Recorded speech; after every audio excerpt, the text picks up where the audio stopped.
लग्नेश शनि बन जाते हैं, या फिर आपके मंगल पहले भाव के स्वामी बन जाते हैं या सप्तम भाव के स्वामी बन जाते हैं और फिर दोनों एक साथ बैठे हों। अब समझिए मैं क्या कह रहा हूं कि सप्तम भाव का स्वामी या तो मंगल बन जाए या फिर शनि बन जाए, शॉर्ट में समझ लीजिए, या आपके लगन भाव का स्वामी शनि बन जाए या फिर मंगल, कोई भी ग्रह बन जाए, और फिर वो जो है आपका दोनों मंगल शनि एक साथ बैठते हैं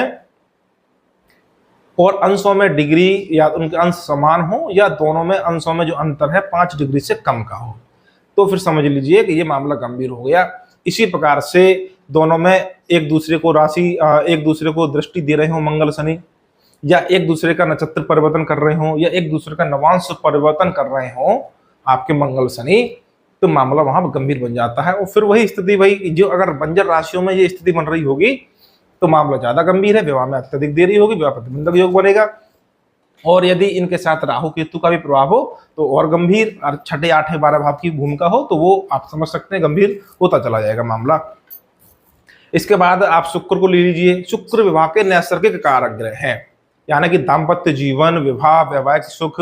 पत्नी और प्रेम का के नैसर्गिक कारक ग्रह हैं। और जब भी आपका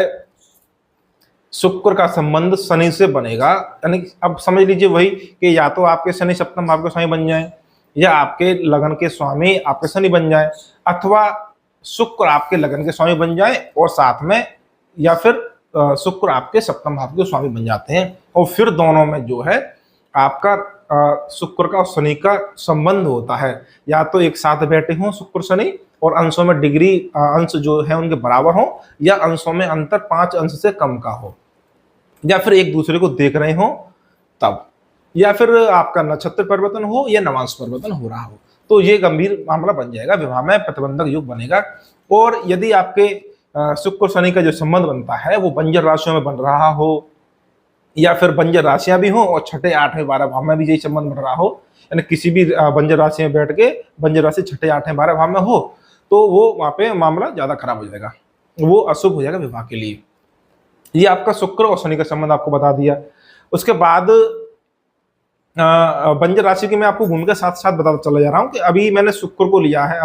मैंने अभी शनिदेव को लिया है और बंजर राशियों को लिया है। शनिदेव का संबंध सूर्य से बता दिया, चंद्रमा से बता दिया, मंगल से बता दिया, आपका शुक्र से बता दिया, इनका आपसी संबंध बन जाता है। और फिर बंजर राशि 6, 8 भाव की भूमिका, तो ये विवाह में प्रतिबंधक योग बनाती है। और अंशों का विशेष महत्व है यहाँ पे, बिना अंश के पूरी कुंडली, पूरी भविष्यवाणी फेल हो जाएगी, बिना अंशों के मामला पूरा खराब हो जाएगा, भविष्यवाणी गलत हो जाएगी।